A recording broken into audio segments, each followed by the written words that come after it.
Hello, everybody. My name is Rabbi Shlomo Ezagui. I am a rabbi here in South Florida for the last 36 years. And we've seen a lot, accomplished a lot. On top of that, I've authored 2 books, Maimonides' Advice for the 21st Century, which incorporates the entire magnum opus of the Mishneh Torah, the great book of laws that was compiled by the Rambam, Rabbi Moshe ben Maimonides. I also authored a book on spirituality, over 800 pages, a spiritual soul book, and I'm working on a 3rd book, Physics of the Mystics. Today, I'd like to share with you a very important message, a message of guidance, of inspiration that comes straight from the written law, King David himself, a principle that is repeated again and again, especially by the Hasidic masters, and that is, Ivdu es Hashem besimcha. We must serve God in joy, with joy, imbued, infused with joy and happiness. And I'd like to share with you some understanding and inspiration that we get out of these very specific, accurate words that the sages and that King David and that the books convey this important way of going through life and approaching the daily challenges that many of us face, especially what's going on today in the world. Everything is very exact and very specific when the sages record something for us to follow and for us to look up to. The word that King David is using in the book of Psalms is Ivdu es Hashem b'simcha, serve. It's a word that describes servitude, eved, a slave, a servant. You know, there are 2 ways to describe work. There's one way to describe work, which is melacha, and then there's another way to describe work, and that is avdus, avoida. What is the difference between the 2 ways in describing work? Well, the one way, melacha, has the root word of melech in it, king, where you are on top of things, and you are in control, and maybe you see the outcome, you're happy in the process, maybe it's not that difficult to do, and that's melacha, right? For example, when it comes to the holy day of Shabbos, there are 39 forbidden melachos, and that's very specific. In other words, the work that is forbidden to be done on Shabbos because it goes against the grain of that day. If you work, if you do things on that day, then you are working against the day of peace and of tranquility and of rest, and therefore you're going against the grain of the day, and it, in the long run, can never be successful, can never be a blessed effort. But the reason why it uses the word malacha is because God is always like a melech. He's like a king. It's not difficult.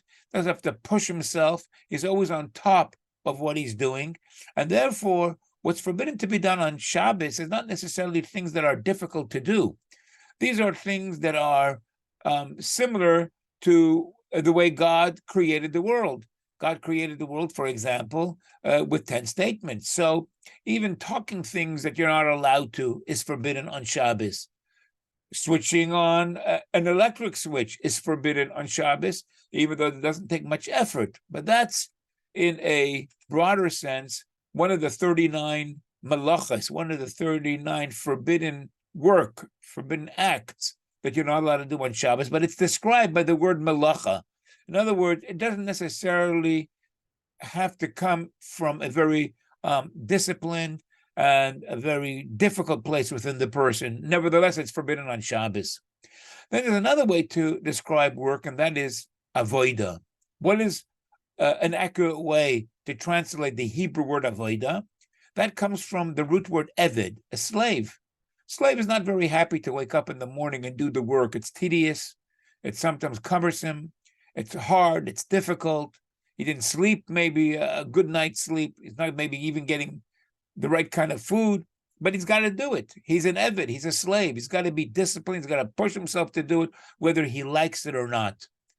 And that's how we describe a different level or a different form of work, a kind of a work which is a kind of a slave work. It's not always easy to do it. And nevertheless, there are those types of works that a person needs to do. We're not always comfortable with waking up in the morning and doing what we have to, but we got to do it anyway. And then you would describe that kind of work as avdus. Okay? So the Torah is telling us over here, Ivdu es Hashem b'simcha. It's very specific. Even every letter in the Torah is specific, certainly when we're using an entire word to describe a specific message. Not only is every letter very specific, even the kind of crowns and the kind of lines that we put on top of the letters are very specific. Rabbi Akiva, he would interpret mountains upon mountains of interpretations based on which letters had those lines and those crowns upon it, because everything is very specific in the Torah. Nothing is just because or random or nobody was thinking. Everything is very specific and intentional. So when the Torah says Ivdu es Hashem b'simcha, and it's using this very specific word, which is related to eved, slave, servitude, difficulty, it's being very specific, and it's telling us, you know what's the right way to serve God? The right way to serve God is even when you don't feel like being happy, you should act happy. You should think happy thoughts. You should pretend to be happy. As one of the great tzaddikim, one of the great Chabad rabbis, the Tzemach Tzedek, he said, even if it means faking the smile, even if it means pretending the words or acting happy, that is the way we perform this imperative, this mitzvah. And then it works on us backward, and it gives us the benefit of acting that way. You know, the Rambam Maimonides was very strong about a person never being deceptive. He always has to be the same on the outside as he is on the inside. A person shouldn't intentionally pretend on the outside when he is something else on the inside. Person should be echad b'pev, echad b'alev. He should be transparent, and he should be honest about what he says and how he acts. But here we're being told that even if a person does not feel happy, he should act that way. Why is that? Because he truly wants to be. That's really where his heart is. And that's the way he's going to become that. When you act happy, you become happy, because that's a sincere interest on your part, not necessarily to trick anybody, but because that's where you want to go. And that's where you're focusing your mind and your heart in that direction. And that's what the Torah is telling us, Ivdu es Hashem b'simcha. You know how you come to joy and happiness and all the very special qualities and blessings that go along with being joyous and happy?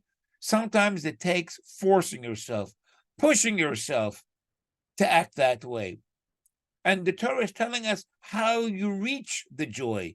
Ivdu es Hashem b'simcha, it uses a very special word over here to describe the joy and happiness that it is commanding or telling us to reach, and that is with the words b'simcha. That word b'simcha, when you rearrange the letters, it spells out b'machshava, with your thoughts. That word b'simcha, rearranging the letters, turns into another word, which is b'machshava, which is with your mind. So the Torah is telling us something very, very powerful and very insightful and very practical. You know how you are able to pretend, if it takes pretending at times, to be joyous and happy? By forcing your mind to think happy and positive thoughts. When you force your mind to think happy and positive thoughts, you remind yourself, Hashem Rai, God is my shepherd. If God is my shepherd and God is always at my side, lo yachsar, there can't be anything lacking. It always is protecting me. It is always at my side. It is always a watchful eye over where I am and who is around me. And this is the way we train our mind to be focused on joy and on happiness and on eliminating the worry and the anxiety and the fear and whatever else it is. I'll tell you a little story. Rabbi Schneerson, Rabbi Menachem Mendel Schneerson, the Lubavitcher Rebbe, had a secretary by the name of Rabbi Klein. And once Rabbi Klein walked in to the Rebbe's room, of course, it was he knocked on the door and it was meant to be walking in, didn't walk in on the Rebbe, but he was the secretary, so he came into the Rebbe's room to see what was necessary. He walked into the Rebbe's room and he saw that the Rebbe, Rabbi Schneerson, was reading through his letters in order to give answers to those letters. The Rebbe would receive many, many letters, and many of them were on the subject of the emotional, so to say, feelings of a person. Many of them you can see from the responses that people were writing to the Rebbe. They were depressed, they were sad, they were unhappy, they were nervous, they were anxious, and things of that sort. And the Rebbe answered and said to Rabbi Klein, over 50%, that's how I heard the story, over 50% of all these letters wouldn't come to me, they wouldn't exist if people had more trust and faith in God. If people had more trust and faith in God, then over 50% of these letters would not be written to me. That's amazing that the Rebbe said that. And that's an incredible, so to say, insight on, unfortunately, people's weaknesses and the reason why people go through difficulties, which can be addressed and can be eliminated through using this one very special faculty or this one very special, so to say, life hack, and that is strengthening our faith and strengthening our trust in God. And I'm going to leave that for another message that I'm going to make on another YouTube. But right now, this is what King David is telling us when he commands us, "Ivdu es Hashem besimcha." You know how you force yourself, because we're saying that the word that the Torah is using is the word eved. Sometimes it takes forcing yourself. You're not really in the frame of mind to be happy. But nevertheless, you know that it's an imperative in the Torah for our own good to always serve God in joy. You know how you accomplish that? Besimcha b'machshava, by being conscientiously conscious of what you're thinking about. It's amazing, people not aware of the many thoughts that are going on in their head. And the many thoughts that are going into their head, many times, and most of the time, especially in the people that are sad, depressed, anxious, fearful, and all of that, is very negative. But if you were aware of what was going on in your mind and you tried to change what you were thinking by inserting positive thoughts, by inserting thoughts of strength, thoughts of confidence, thoughts of faith, and thoughts of trust in God, everything that happens, God is behind it. And if God is behind it, that means there's got to be a positive and there's got to be a kind and a merciful kind of aspect to what's happening. God is watching. And if God is watching, then I'm not alone. And I'm not being, so to say, abandoned to what's going on around me. And this is the very, very important lesson that King David is telling us. Joy is very, very important. But, the way God watches us, Rabbi Schneerson would tell us, is based on many times the way we behave and the way we are acting with God. Hashem tzilcha, God is our shadow. And so God reciprocates to us in the same way we act towards him. So if we act with God in such a way where we put ourselves in his hands, where we realize that he is always around us, and we just we throw upon God our worries. We know, God, you are there at our side. The outcome is always going to be up to you. I'm just going to do my best, but I'm going to leave everything else in your hands, which is always the best place to leave everything. I'm not in control. There's just too much going on around me for me to get a grasp or a grip of what's going on around me. But in your hands, I know everything is good. And then this is what King David tells us, Ki ata Hashem machzi. You, God, you are my stronghold. You are my refuge because I put my trust in you. And when we put our trust in God, that's when God reciprocates and takes care of us, because that's where we placed ourselves. And God is merciful, and God is kind, and he is our Father. And this is the very important lesson that I'm trying to convey to you on this message today. And that is to remember always, the Torah tells us that not good things happen because we are not serving God in joy and in happiness. It is possible to serve God in joy and in happiness, even when you're going through hardships and difficulties, because you know you are in His hands. And you know that what's going on has to be something that not only in the long run, but in truth, if we look at it in the right way, even at the present moment, it's offering us opportunities. And when we see things that way, it's so much easier to go and deal with the present. It's so much easier to anticipate better things in the future because we know that we are in the hands of God.